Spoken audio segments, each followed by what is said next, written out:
From the Citizens Bank studio, welcome to the Ricky Matthews Show, where we celebrate every single day the wonderful people who are working so hard in the trenches to make Mississippi such a wonderful place to live, work, and play. Listen, I was looking through my digital history book this morning and came across a quote from Nelson Mandela. He was inaugurated as president of South Africa back in 1994. But he said something along the way that describes a lot of my guests. And he said this: a good head and a good heart are always a formidable combination. I love that. I mean, so many of the people on this show have a good head and a good heart and dogged determination to go with it, and it makes for a great combination. And as a result, they're contributing back to Mississippi in incredible ways. Hey, listen, we got a great show today. We're going to be joined by Geneva Dummer and Tony Jeff here in the first half. And in the second half, my friend, let's see real quick, Francisco Gonzalez is going to join us about Rolling Weeks, a Rolling Weeks roast that's coming up, a special fundraiser of my former boss. So without any further ado, let's bring Geneva in. She's the founder of The Meeting Place, and Tony Jeff, he's the president and CEO of Innovate Mississippi. And we're going to talk about the Gulf Coast Regional pitch competition that's about to happen, but among other things, we'll see what else is going on in their world. Good morning or good afternoon. How are you guys doing? Hey, we're doing well. How are you? It's good to see you. Good to see you. Okay, Tony, coming to you first. Why don't you remind people what it is you do in your real world and what's exciting about the Mississippi pitch competition that's happening? Well, so Innovate Mississippi, and people think of us like the Mississippi Shark Tank for technology startups, and it's kind of an exciting time in that space because we're having these pitch competitions all over the state, trying to pick from the probably 100 applicants all over the state for a cohort that we're going to take from starting this summer, give them a little bit of funding and have them getting ready to pitch to investors here at the end of November. So it's a really busy time for us here. As everyone else is heading off to the beach, we're getting busy with trying to select these companies for this really great co-builders cohort. Including me heading off to the beach. So that's what we do this time of year. Geneva, to remind people what the Meeting Place is all about. So the Meeting Place is a business incubator and shared office facility, and it operates on a membership basis rather than a lease basis. So I have memberships in the virtual office space all the way up to the private office space and everything in between, because not everybody needs a private office every day. Wow, that's cool. So how's business? Business is great. I'm definitely serving a niche.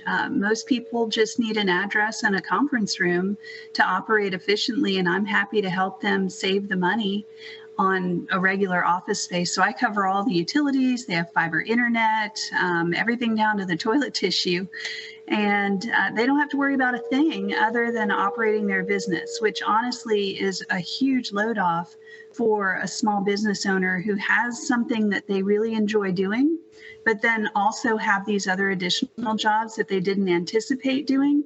Adding building management to that is sometimes that can make or break, and cost-wise and also time management-wise. So I'm saving them in a couple of different areas, and it seems to be paying off. Well, one thing I admire about you, Geneva, is something that I was taught well by my former boss, Roland Weeks, and my mentor, is that the way to have a successful business is not just, build a business and have a great product, but it's also about getting involved in the community. It's about reaching out and connecting with the community, because you'll not only make a contribution, but you'll learn a lot about what's going on the ground that will help you actually end up improving your business. But you've always been involved in the community in so many different ways, and it's been a blessing for you, hasn't it? It has. I'm also executive director and administrator for Heritage Trails Partnership, which is a bike ped advocacy, so connecting places to places. Also a big part of my business model. I like the downtown areas. I prefer to have walkable, bikeable working spaces as well, so that all kind of ties together. And then, of course, my work with the Public Relations Association in Mississippi. I'm the treasurer for the beach chapter, and the Economic Development Foundation this year, Greater Biloxi Economic Development Foundation. We kicked the dust off of that because after the Innovation Center closed, it wasn't doing a whole lot. So we brought that back to life to help serve the city of Biloxi a little bit better. And I'm president this year, and we've got some great things happening. I can talk about that a little bit later or another time if you want. So it seems like a great fit for the meeting place to be engaged in pitch competitions, and as it relates to entrepreneurship. You're around this all the time. What drew you to this? Well, honestly, when Tony and Innovate were kind of still getting, a foothold down here on the coast, we connected early on, and I was all about it. I could immediately see the benefit in what they were providing, and just tried to connect them with as many people as possible.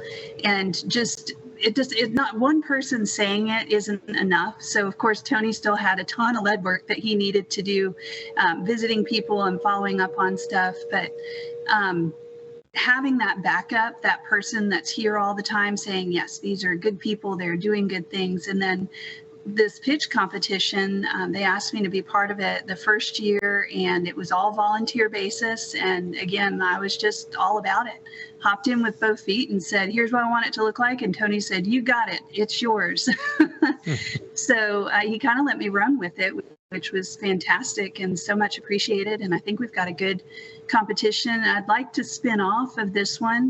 This is Innovate's mission is technology companies. I'd like to see a pitch competition eventually, not through Innovate, but maybe a different organization for more Main Street organizations. So stay tuned for that. Yeah, that's good. Hey, come back over to Tony Jeff, who's president and CEO of Innovate Mississippi. Beyond the pitch competition, and we'll get to specifically how is it going as it relates to the other competitions you've been to, and then we'll come specifically back to the Mississippi Gulf Coast and what's happening there. These are good because they bring attention to entrepreneurship in Mississippi and how important small business and innovation and, in this case, technology development is to the future of Mississippi. And we can't do enough to bring more attention to this, can we? No, and I think, if a company comes in on a random Tuesday, we're still helping them work through the process of becoming an investor-ready deal, pitching to investors, all those things. But I do think pitch competitions provide a couple of different things. One is if an entrepreneur knows they have to stand in front of strangers and in a few short minutes present their idea and their company in a very concise way, and if you give them a mentor for that, leading month up until that point, they can really do 6 months worth of work in about that month leading up to their pitch. It also does provide for the community a really important aspect, which is shows people you can do that here. So, we're getting companies funded. I mean, since November 15th, I think I was looking, we had $3.6 million in 7 companies have raised since November 15th in Mississippi. But, those aren't typically making headlines. When they raise money, they're usually going off to work. They're not necessarily even telling their competitors they're raising money.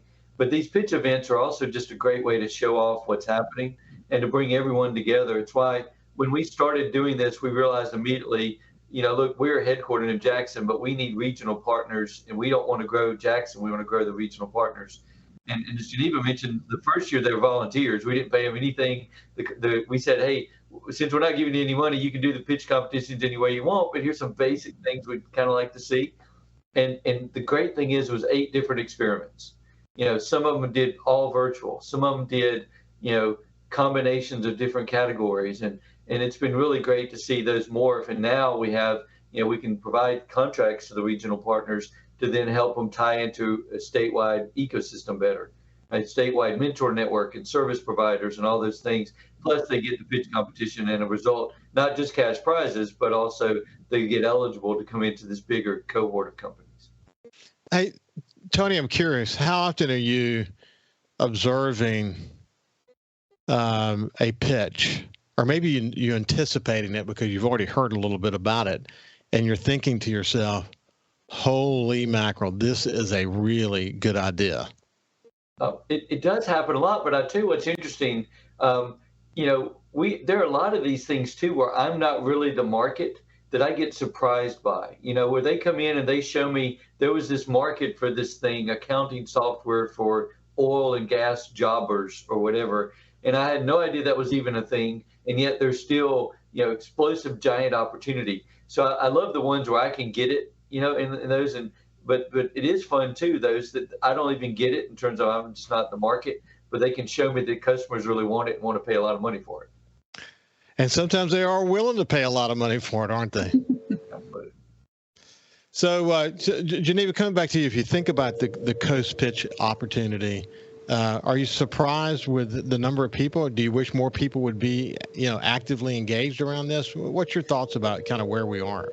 I think it definitely has room to grow, but we've been doubling the number of applicants every year. And so I think that's reasonable growth to expect. I mean, the first year, I was explaining to people that it wasn't a softball competition. I mean, now people at least get it.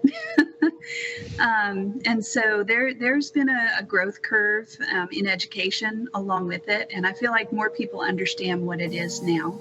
That's good. Listen, when we come back on the other side, we'll continue to talk with Tony, Jeff, and Geneva Dummer. We'll see you after this. Welcome back to the Ricky Matthews Show from the Citizens Bank studio. I have Geneva Dummer, who's the founder of the Meeting Place, and Tony Jeff, who's the president and CEO of Innovate Mississippi, with us. And we're talking about a Mississippi Gulf Coast regional pitch competition. We'll give you more particulars about that here pretty soon. But, Tony, one of the things that you and I have talked about in the past, and, again, I think one of the beauties of doing a regional competition is as you pointed out, you get partners on the ground, and you're able to put a lot of work into developing local knowledge and awareness really across the state about this, what we've discussed before, an entrepreneurial ecosystem and all the things that cause entrepreneurs to be successful. Remind people, what are some of the big elements of that? Well, and most people think of the cool idea as being that, but really, we need practitioners like on the service provider side, accountants, attorneys, prototype shops to bring most of these ideas to fruition. And then mentors that are not, unlike the service providers, not getting paid, but then can help with the guidance piece. And I would think one thing that's really important in that regard is that those mentors and service providers don't necessarily have to be local if we have a good statewide connected network. Because, there might be a really awesome mentor in Corinth who's been through the same thing as someone on the coast. So they can, work together on those things if we have the state network. So that's part of what we've tried to do with the partnerships. But then ultimately they need money. And so we have this investor network we've had for a long time, but have been trying to organize those investors into these regional groups.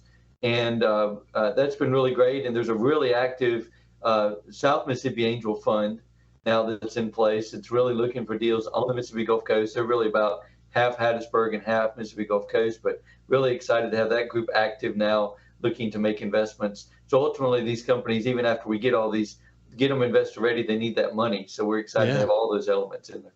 And Geneva, coming to you, what would you add to that? Oh, gosh.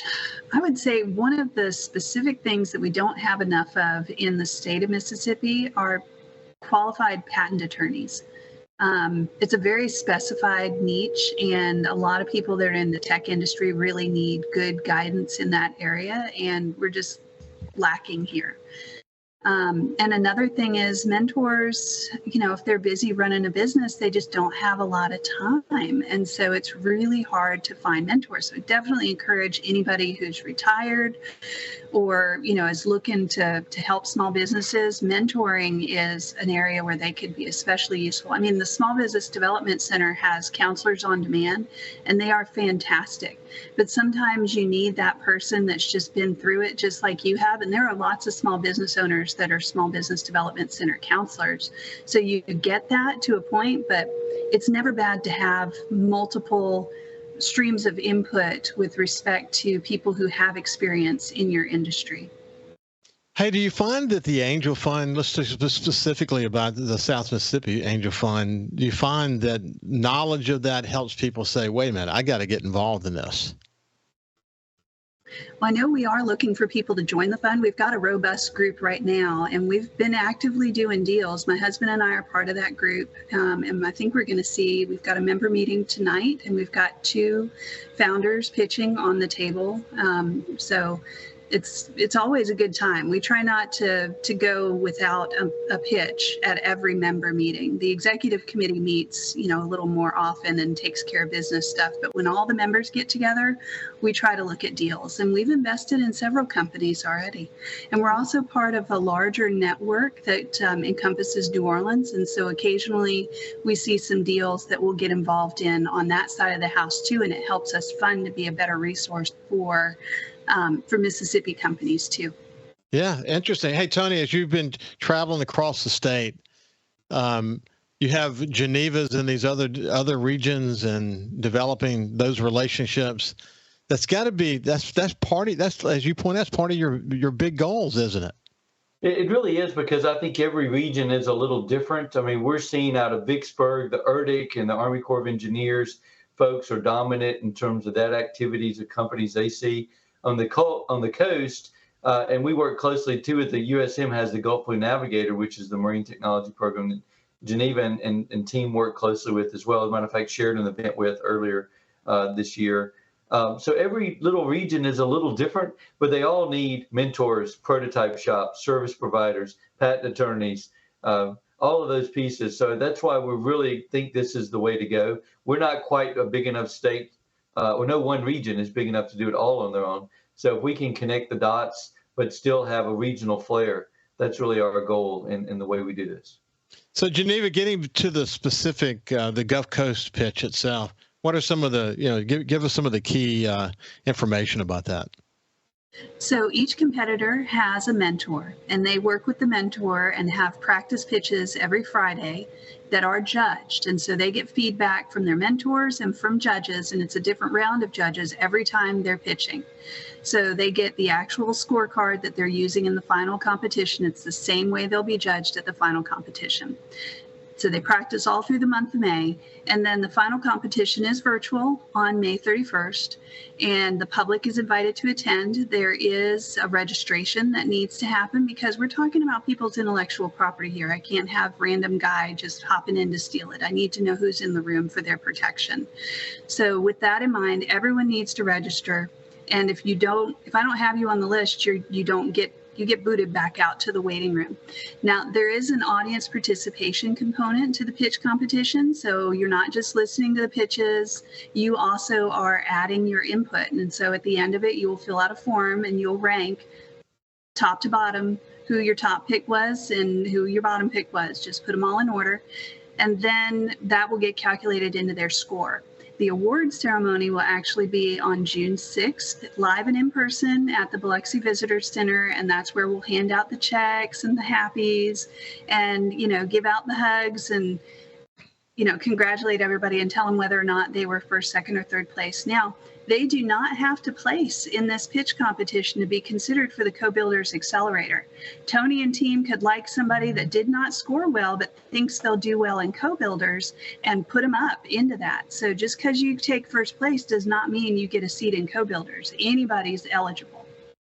Well, that's really, really good. It's exciting, and the thing that occurs to me while you're talking is that this is a lot of work. It takes a lot to pull this off. Where does your commitment to sort of follow through with all of this, where does that come from? Well, I believe in these businesses. I believe in the people running the businesses, and I believe that anybody who applies themselves can have good results of that. But also I have a good village. I am not doing this alone. I have mentors that step up to the plate. I have judges that step up to the plate. I have a local artist that just whipped out the happies for me. I'm paying her for them, but she did them on short notice. So, everybody's kind of working together. It is an ecosystem, and the SBDC is involved in that. The Business Council is involved in that. Renaissance Community Loan Foundation. I mean, when you register for the pitch competition, I have a list of all the sponsors and where they fit in. So please take a look at that list and tell them thank you for supporting small business owners on the coast. Yeah, very good. Tony, when you hear Geneva talking, it's got to make you proud. Yes, and I think, the great thing about, when we went out into each of the regions, Geneva really had her hands in so many things on the coast and really crossed over, all the different groups. And I know now with support to the Gulf Coast Business Council and other groups, I'm really, really excited what's going on the coast, and really every region has its own flavor, but really, really excited about what's going on. So this week, largest economic development project in the history of Mississippi announced.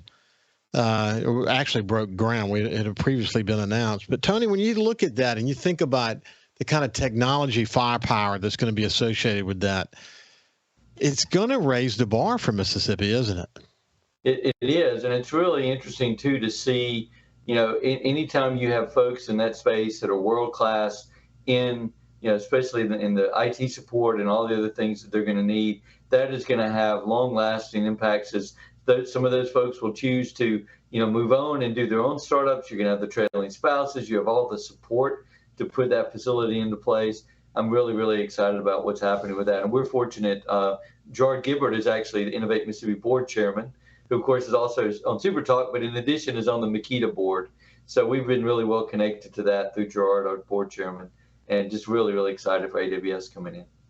Yeah, Gerard has been, he's been a great partner in this SuperTalk Mississippi effort.